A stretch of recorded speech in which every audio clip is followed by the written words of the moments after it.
Thank you for joining us here today and for this conversation. My name is Scott Pulsifer. I'm the president of Western Governors University.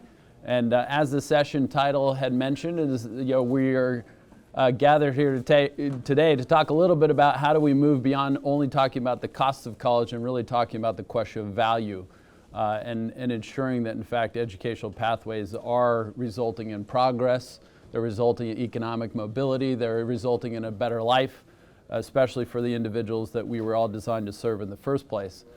This is particularly true when you consider a number of different factors, and it's true also regardless whether you're talking about personal private investment in your own household or whether you're talking about particularly public investment in higher education. And there are a couple things I just want to share as we highlight some of the conversation set up here. Is that from statistics, we know from the Post-Secondary Value Commission, which was supported by the Gates Foundation, as well as the Institute for Higher Education Policy, in a recent report, their own recent report, it came out that nearly 650 institutions of higher education, including half of the for-profits, leave their students with zero economic return. And that's accounting for the full cost of attendance. And so the ideas to address higher education issues today often focus on how to pay for it, but they seldom actually talk about the value. Or for that matter, how do we address the cost of higher education? Because if you only focus on the paying of it, boy, are we asking individuals to pay. And by that, what I mean is if you just consider from 1985, the cost of higher education, even accounting for inflation, has risen 120%.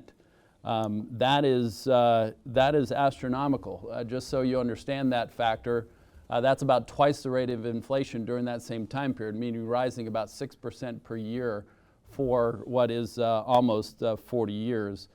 If you looked at some of the data, it certainly rivals the increasing costs of healthcare. And so we've long talked about the cost of healthcare in our country, but right equal to that is in fact also the rising costs of higher education. And so certainly here at WGU, we very much believe in accountability for not only the cost of education, but whether or not those pathways are resulting in opportunity for those that we're asking to pay for it. And so we are also wanting to extend the conversation beyond not just how we pay for it, but also how we think about models to pay for it, how we contemplate good policy, how we also introduce new practices, whatever it may be. So.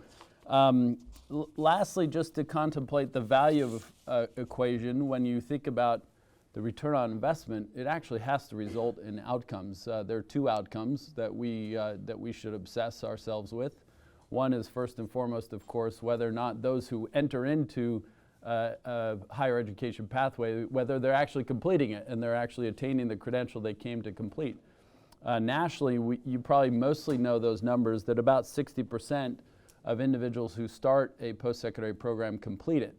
But that number is very different when you also start to think about underserved or marginalized populations. For example, for Black and African American individuals, it's only about 40%.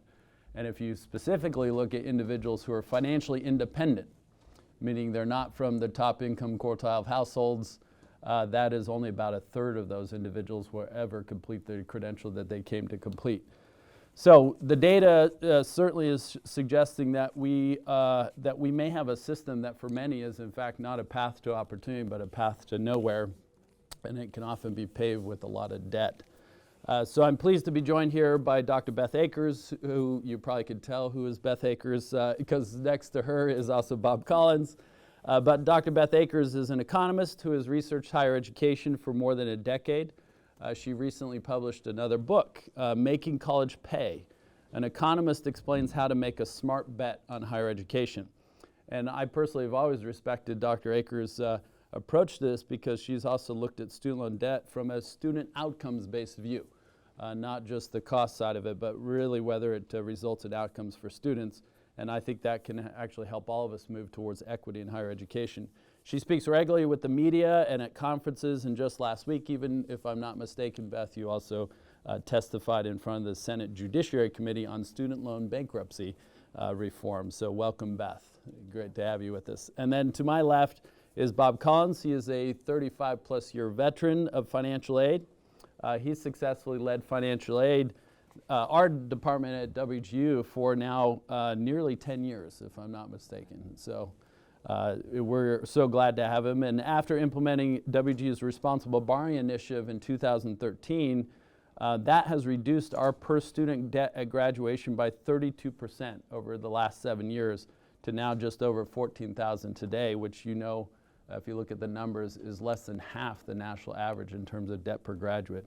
And so thank you both for joining us today, and we look forward to the conversation. So maybe just to kind of as a warm-up to get us started, why don't you both tell us a little bit more about your background and really how you became kind of interested in this vitally important topic in your career in higher education, specifically about financing education. So maybe Beth, we'll start with you. Sure, I'll tell a very inspiring story about how I stumbled into this, like everything else in my professional career. I was in graduate school studying straight economic theory, and decided to take a break to go work in the White House in the Council of Economic Advisors for a year. I thought it would be a boring year at the end of the Bush administration. It turned into the beginning of the financial crisis. Those of you who know student loans know that there could have been a large student loan crisis at that time because of the way that the federal student loan program was administered. And so I was part of a small team that worked on implementing a legislative patch to get us through that season. And then I got back to graduate school, and my advisor said, you better write about that because that's all you know anything about. So here I am today, still writing about that because it's the only thing I know anything about. So. Great to have you. Bob. Great, thanks. I too stumbled into this career. I have been very fortunate to have spent my entire career as a financial aid practitioner for 35 plus years. And so you wonder, how does that happen, right? It's not like in 6th grade I aspired to be a financial aid administrator, or there was no degree program I could pursue to be a financial aid administrator. No, I was a student at the University of Colorado at Denver, student full-time in the evenings, because I was working during the day, full-time during the day. And so Christmas, 1980, wanted to go back to Buffalo, New York, see my family for Christmas. So I posted a writer's wanted on the board in the student center. That's, remember the cork board with pins you put in to advertise and looking for writers. Most of us don't know what you're talking about. I know. Why don't you explain it for us? Really old I stuff. have no idea. So it turns out I got an answer from Frank Cartier. He's going to Pittsburgh from Denver, and he worked in the financial aid office, and so happy to share the ride with me. And so as it turns out, you spend 48 hours in the car with somebody, you really get to know each other. And so in January of 1981, I found myself working in the financial aid office at CU Denver, part-time on the work-study program, and going to school full-time right there on campus. So it was very, very rewarding opportunity for me to be able to have that experience. And over all these years, I've had a lot of opportunities, and the most important thing that I think was significant in my career was I was at the flagship University of Colorado at Boulder in the mid-1990s. And I got a call from the Western Interstate of Cooperative Higher Education, WICHE. They're headquartered there in Boulder. And so they called the financial aid office. I answered the call, and they're looking for some help about creating a financial aid delivery system for this new private, not-for-profit Western Governors University. And I thought, well, that sounds very fascinating. So I've been a consultant for WGU before the first students enrolled. And it's been a long, almost 25-year ride now. Yeah. So it's very fortunate to have been able to have that opportunity. So. What a ride. Yeah. I can only imagine what that would have been like. Actually, there is one person in the audience I just want to recognize who probably knows what that was like, because we actually have one of our former trustees here, Terry Crane, who was with us for a good portion of that ride. So there were many doubters in probably those early days of your experience about whether this thing would work as well. So maybe, Beth, to maybe kick us off on this topic, it would be useful, I think, for the audience to maybe pull, if you could, from some of your latest book. Mm-hmm. There's a lot of practical advice and transparency that's really afforded the students and the individuals who are supporting those students some counsel as it relates to how they should be thinking about getting value out of their education, not just paying for it, but getting value out of it. Can you set that up for us a little bit? How should we be thinking about ROI in higher education? Yeah, thanks for that. So, to kind of pick up where I left off, I finished graduate school, and I an economist. My understanding of what education was and the financing behind it was this human capital model where your net worth dropped when you paid for college, and then it increased over time as you made more money. And so I emerged into the policy community working at Brookings after I finished, and realized very quickly that the rest of the world was not using this framework to think about higher education finance. So I really spent 10 years trying to convince people that a one-sided cost-benefit analysis is not sufficient to think about whether or not higher education is serving us well in our economy or individually. So Game of Loans was my first book, and that was really pushing back on this narrative that the cost is crushing us and that's all there is to say. It said, now wait a minute. Sometimes the cost seems crushing, but the reward is tremendous. And for most people, historically, we know that return has been approximately 14% or over $1 million, however you want to measure it. And so I push policymakers to think in this way, push institutions to think in this way. Well, the institutions were glad to hear somebody saying that we should think in this way, because that's their business.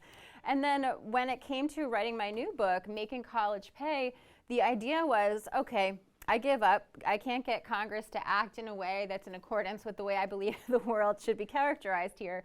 So I'm going to empower individuals, that's students, aspiring students and their families, to think about this sort of cost-benefit analysis decision.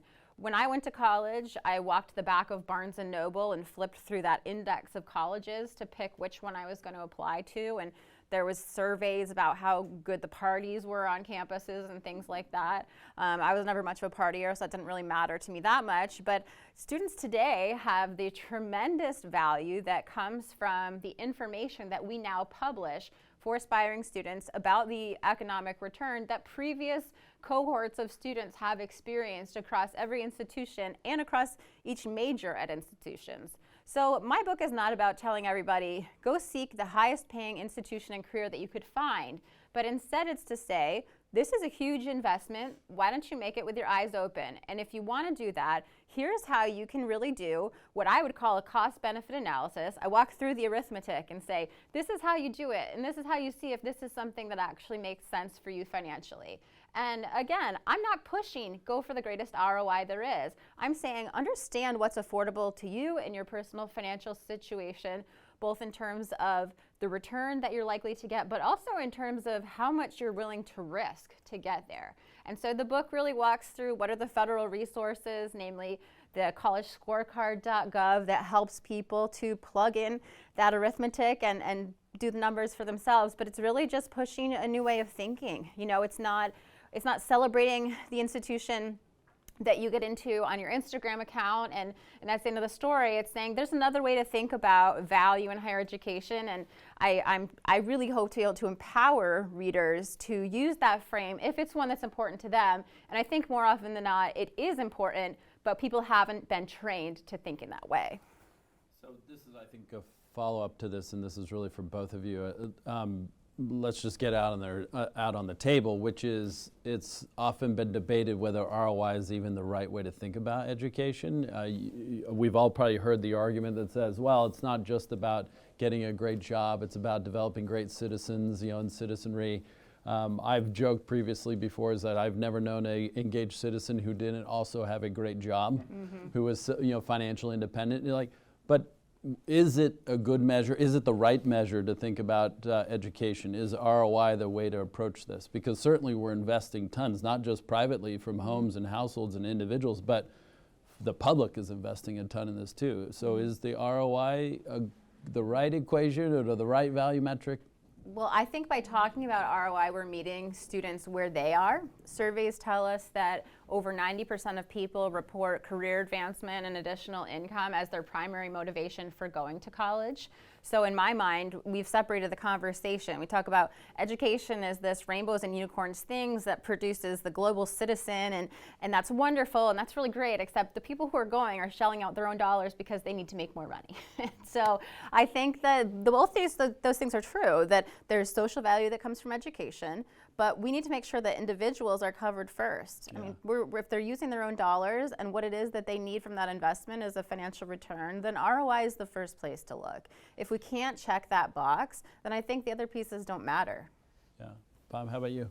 on this topic? Yeah, affordability is really where it counts, right? And you got to hold institutions accountable for the cost of education, as well as helping students make an informed decision. That was the whole premise behind our responsible borrowing initiative.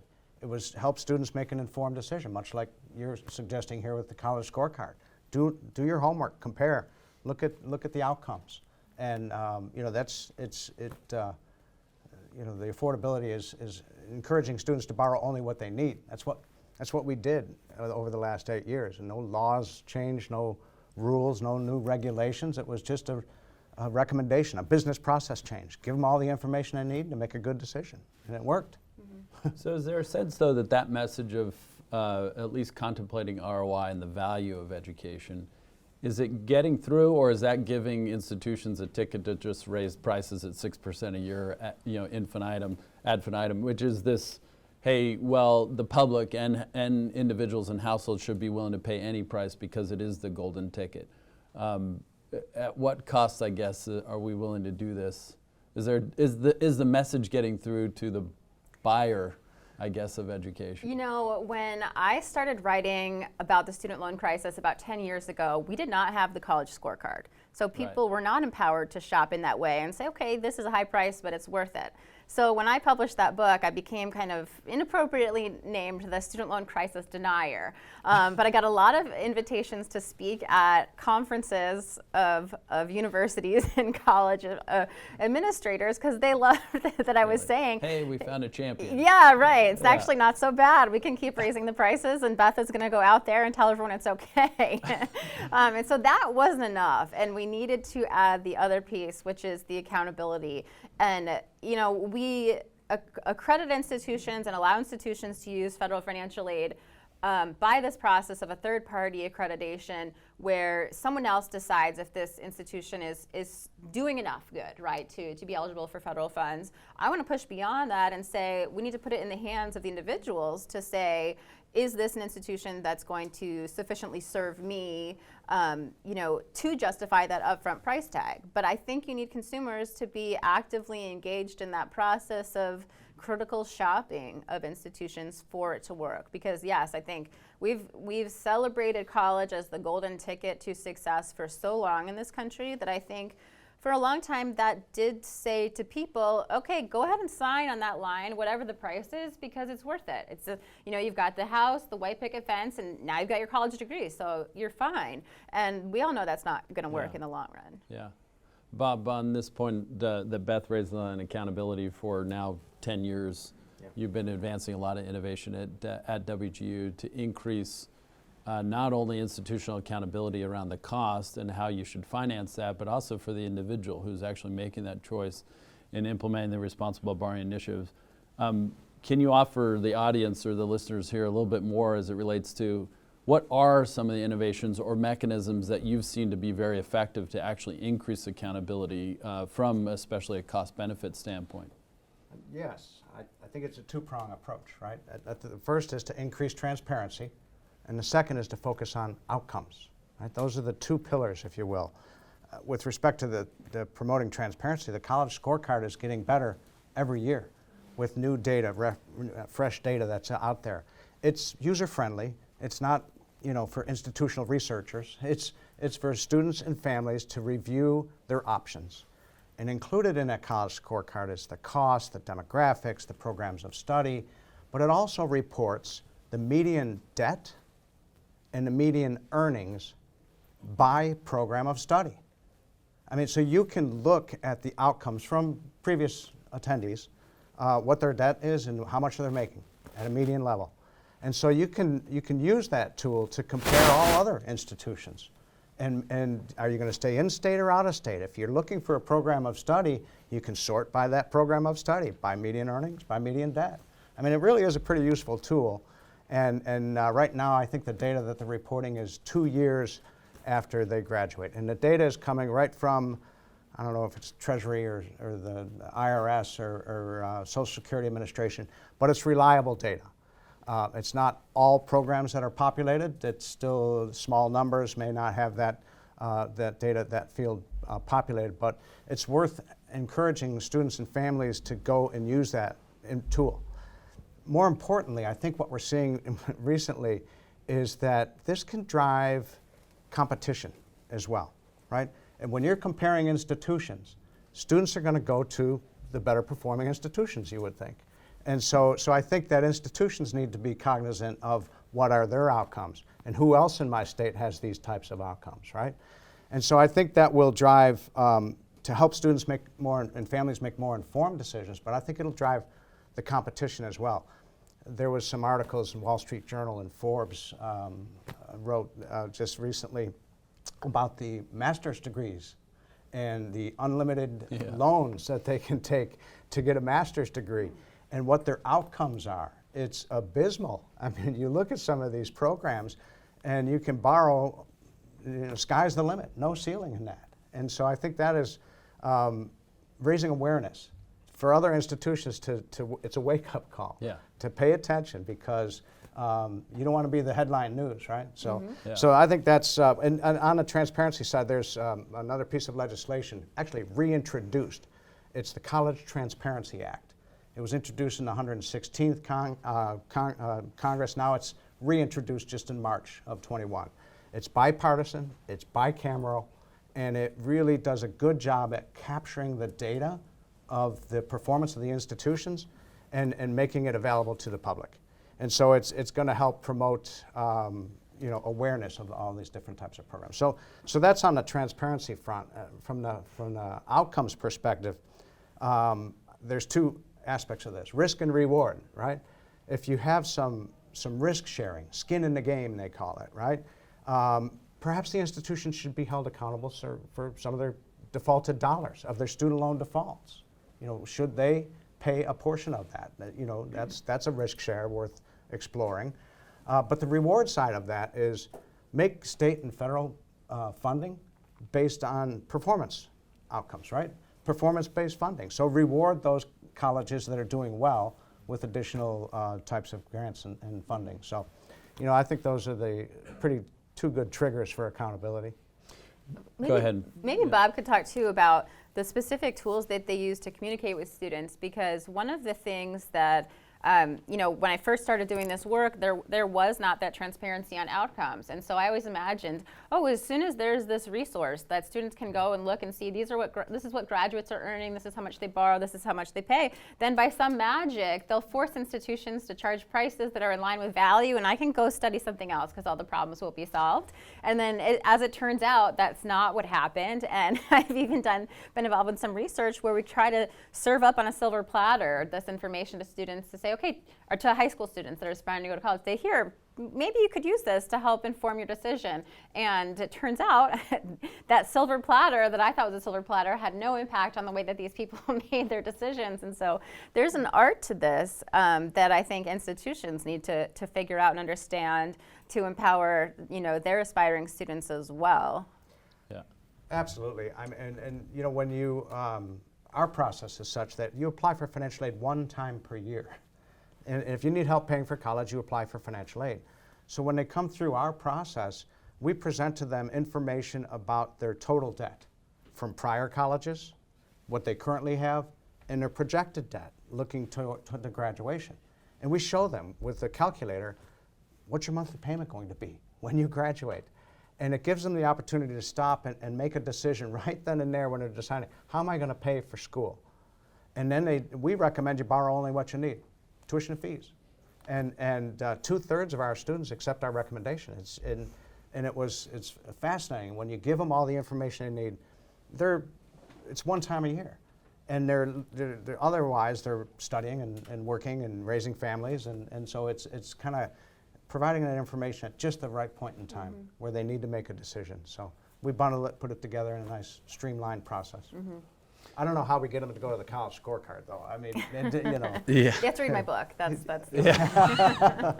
It's certainly underutilized, and there, what I hear you talking about, both of you talking about somewhat, is that there has been a growing effort to increase the number of measures and metrics across different programs, across different institutions, et cetera, to increase that transparency and therefore drive greater accountability and decision making both at institution and program level.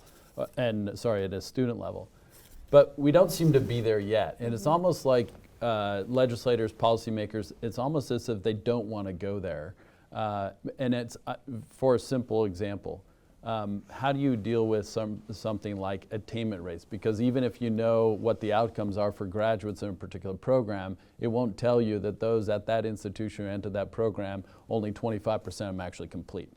So if you go get financing for something you don't complete, we often talk about this at WGU, that a student who starts and doesn't complete is often worse off than had they never started, because they're now no more ready for work than they were before they started, and now they usually have debt on top of that. And so are there, in your mind, are there things that you think could advance accountability with new measures and metrics that could go into a college scorecard, that can start to introduce this information to parents, individuals, especially those financially independent ones when they're making this choice? I tend to think that the government has gone most of the way in doing their duty on this piece, and that I don't want the government's role to be to tell students which institution is good or bad for them. I'm happy to see that third parties take on that responsibility once the government has made the data available. So I think the college scorecard is a little bit thin still. I mean, I'd prefer to see it populated with more data on outcomes, maybe cut by different racial and income groups, although that becomes challenging because of privacy concerns and the size of the data samples that we're looking at. So I would like to see the kind of government kind of step back and potentially incentivize third-party institutions to get in the business of churning this data and delivering it to students, because no matter how good the collegescorecard.gov is going to be, it's never going to compete with what a private entity can do in communicating to students. Money Magazine is one of the leaders in putting out value-based rankings. I think that's a great resource. I think we'll see more of those evolve over time. Everybody was comfortable with US News and World Reports for a long time. So there's these brands that have credibility that I expect consumers to turn to and say, you know, this is a brand that for whatever reason I feel like complies with the values that I have as an individual, and I trust that. And I'm fine with that. I think we want to have competing indexes and value rankings, and of course, as much transparency about the federal data as we can accomplish without violating the privacy concerns, of course. Can just whoever's holding the mic out there, I just want to set up, after maybe we hear from Bob, if there are questions that you may have from the audience for Beth or Bob, there is someone with a mic here, so if you just raise your hand and they can get a mic to you. So maybe just as prior to taking a question from the audience, Bob and Beth, a big part of also financing approaches and policy and costs of education, ROI value, is also about expanding access. There are plenty of surveys that all of you have read, like I've read, that in fact there's a declining % of adults today in the US who even believe college is affordable, and therefore they don't believe it's accessible. So are there ideas that you have that you could share related to what do you see as innovations that can actually expand access, especially as it relates to financial aid? So it's meaning that the student loan programs may not be the be-all, end-all, or the public financing or free college, for example. Like, what are some of the innovations that you see on the horizon that could actually expand access to those who don't believe it's affordable today? Well, I have a pet idea that I'll take this opportunity to sort of pitch. Okay. And that's that, you know, we have a big problem with this starting college, borrowing a bit, and then dropping out without a degree and without the means to pay back that debt, even if it's a small one.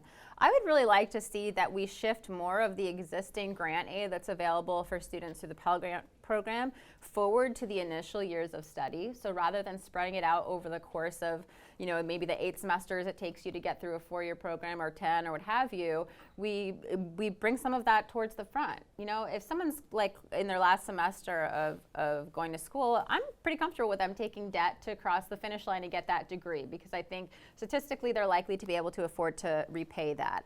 I would like to make it easier for people to try college and know that maybe that first year is not going to put them into debt. a big problem we don't talk about is the risk of college, right? The financial risk of starting and then not working it out either because you've completed your degree and it doesn't pay or because you don't complete it all, right? And so by doing that, we could spend a little bit more money on grants, which we're all talking about doing anyway, but we do it in a way that delivers the money to people who likely would have been in trouble with student loans and potentially encourages more people to believe that it's affordable for them to try college. Yeah. That may overlap somewhat with the reasoning behind even the free college notion in community college, right? Which is it's supposed to be the first 2 years of a 4-year program, et cetera. Right. If we can make that highly accessible, but you still have to progress, persist, complete, and then transfer in, those last 2 years you finance instead of the first 2 years of it. Yeah. That would definitely solve a large portion of the outstanding student loans that we have Right. today, because we know that how much of that's held by those who started but didn't complete. Yeah, it's sort of the voucher style version of free college. Yeah, that's right. Which is fitting coming from Yeah. AEI that I would be representing that view. So. Yeah. Bob, how about you? What are some of the things that you see? I agree with Beth. I think we need to look at lifelong learning, actually. I mean, it's not one and done. You know, at 18 to 24-year-olds, everything you need to know to progress in your career is going to be captured at that time. We have to, I would say the biggest innovation is looking at skills. Everything about skills. So it's a skills focus. Today we deliver federal financial aid based on a credit hour. The Carnegie unit, which was 50 minutes equals an hour, and there's 3 hours in a week. That makes a 3 credit hour course over 15 weeks, right? That was created at I'm the surprised last. someone actually knows the math of that. I was always wondering, I thought, Well, If anyone knows, Bob knows. You probably don't remember, but it was the turn of the century. It was the actually- last century. well, not only that, it was introduced to figure out how to pay instructors, not to Exactly. measure learning. So it's this weird history that this thing has had Right. that ended up being codified in statute, meaning it's literally in our law. It's like, hey, we're going to measure your eligibility for financial aid based upon this unit of learning called a credit hour. Right. So if we disrupt that entirely, just get rid of it, abandon the credit hour, and move to a skills-based measure of delivery. That way, you can address those non-degree types of product offerings, right? Where you can learn a credential certification, find a method of payment for it. Federal grants is a good idea. Loans, other types of financing, and you would use that, and it's going to measure the outcomes, right? So I think that would be a good approach, is to start looking at the skills focus. But your argument in a lifelong learning model is that it doesn't only have to finance a one and done model. Like the golden ticket is a degree.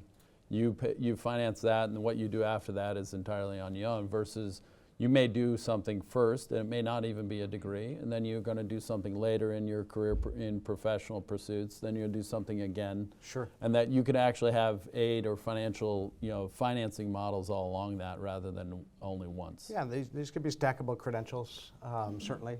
I think, the obvious that from my 25 years of experience, the two most innovative things are competency-based education and distance learning. Let's not forget about what's real today, right? Competency-based education where learning is constant and time varies. You demonstrate and you can do, and you move on. When I tell people about our academic delivery model, they're like, darn, I wish I had that when I was going to college. Then I could move through at my own personalized pace. We all learn at a different pace. Some can move quickly through the content they know, others spend more time on unfamiliar content, and make it ubiquitous, distance education. Regardless of time or place, you can access the learning materials. I mean, skills, distance learning, competency-based, I think we need to move in that direction. I'm certain there are other perspectives that are held here in the room. Are there questions that any of you have in the audience? Please, who's got the mic? Microphone. Oh, there we are. Go ahead. Thank you for this conversation. I'm Andrew Hansen, a researcher at Strata. I'm curious, basically my question is, how do we think about, in the value conversation, integrating the non-financial aspects of value? The conversation around, the fact that people aren't going to the data that we've published, whether it's on the college scorecard, many of the states and elsewhere. I think we have this assumption that learners behave as rational economic agents where they're trying to maximize their ROI or something. We know that's not true. When we ask them, why they're pursuing their education. It's career related, right, Beth? But it's not necessarily I'm trying to move into law or medicine or engineering, or I'm trying to go to the most selective college that's going to lead to the highest earning. It's a lot of times it's, I want to pursue work that is meaningful or make a difference in the world, so on and so forth. So as you think about this conversation, what ways can we measure the non-financial aspects of value, or at least integrate them into how we're thinking about that part of the conversation? I tend to feel like we're already doing a pretty good job with that piece. I talk to young people who are thinking about where they want to go to college after high school, and they tell me, the things that they're passionate about and that they're planning on spending a lot of time studying that, and then maybe they'll think about getting a job after it's all over. And so my sense is that we have so much emphasis on that, and that it's an individual thing, that people are actually being really successful in assessing for themselves.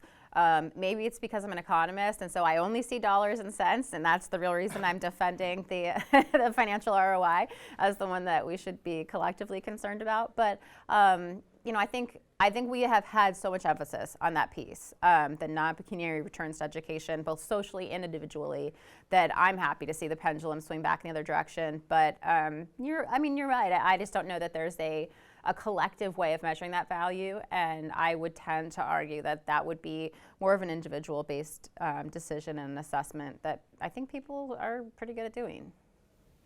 It's been 20 years since I've been on campus. The football games on Saturday, and all of the city within a city. What many campuses can provide for young adults. It's a very comfortable place to learn and explore, and come of age, if you will, right into the 20-somethings. I think that's still important today. I'm not saying that everybody has to go online and competency-based, but there are a lot of adults that need these opportunities, and they don't have the opportunity to relocate to the nearest metropolitan area to go back for their. I do think we should be degree. careful on something, though, which is like probably many of you, we had that traditional college experience, and I've taken to calling that the romanticized Hollywood version of college, that a very small percentage of the U.S. population actually experiences. And if you experience it, you're most likely from the top 25% income households. And so it is a very privileged experience.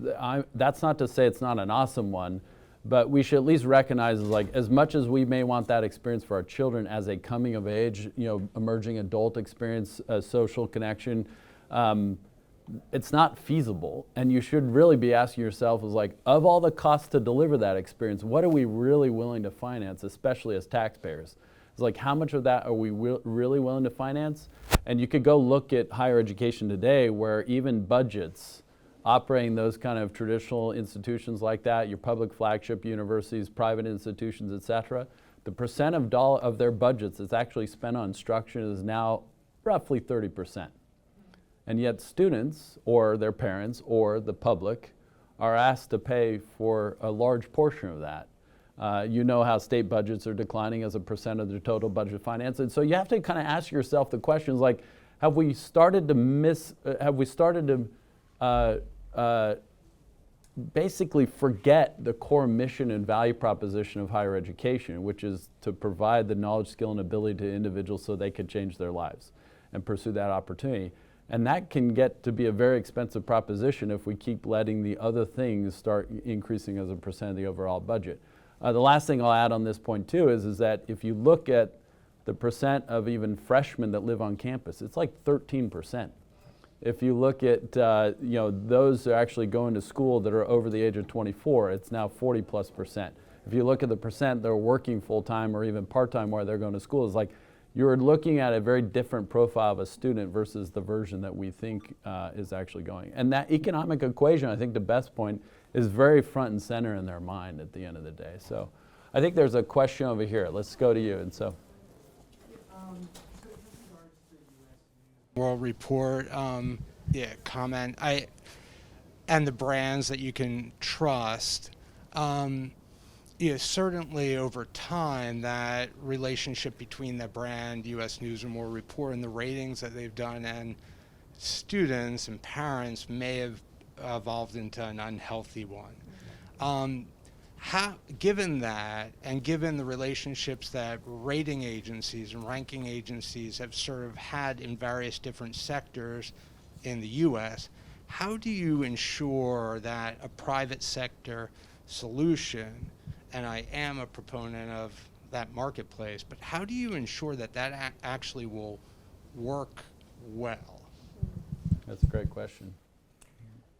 I'm not sure I have a great answer. I mean, I certainly hope it works well. I think we're in a different world than we were in decades past when we were attempting to measure value in education using softer metrics, right? These like more value-based ideas of what education can yield individuals. And I think that's what U.S. News and World Reports would attempt to capture.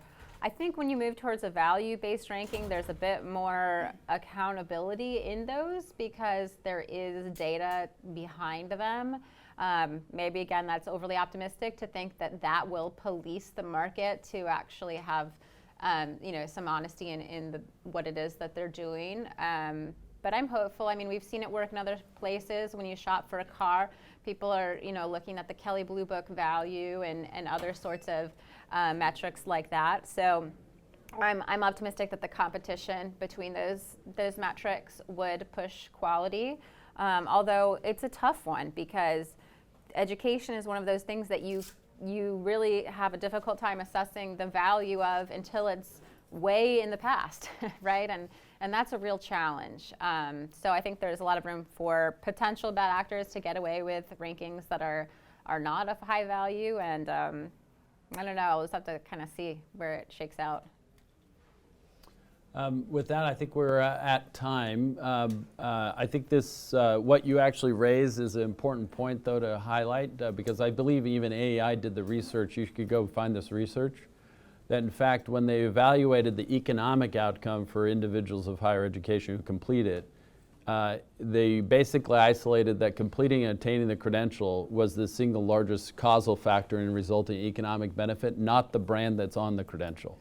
And sadly, we do have a culture, particularly in the U.S., we have a culture that's been skewed by U.S. News and others. And if you ever want to have free time, go listen to Malcolm Gladwell's podcast on the U.S. News rankings. Like, he'll highlight all the challenges it has. That in many ways is not the measures that we should have in higher education. And so I think we've had a really good conversation with these two experts and leaders in this field here today because we desperately need innovation around financing and financial aid for the individuals, because if there's any one promise that we need in our country, it is to reinvigorate the promise of education as the surest path to opportunity.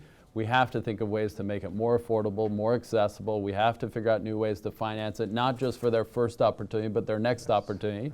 And I think we invite everyone to act on these. We know that many of you are administrators in higher education, policymakers at a state or federal level.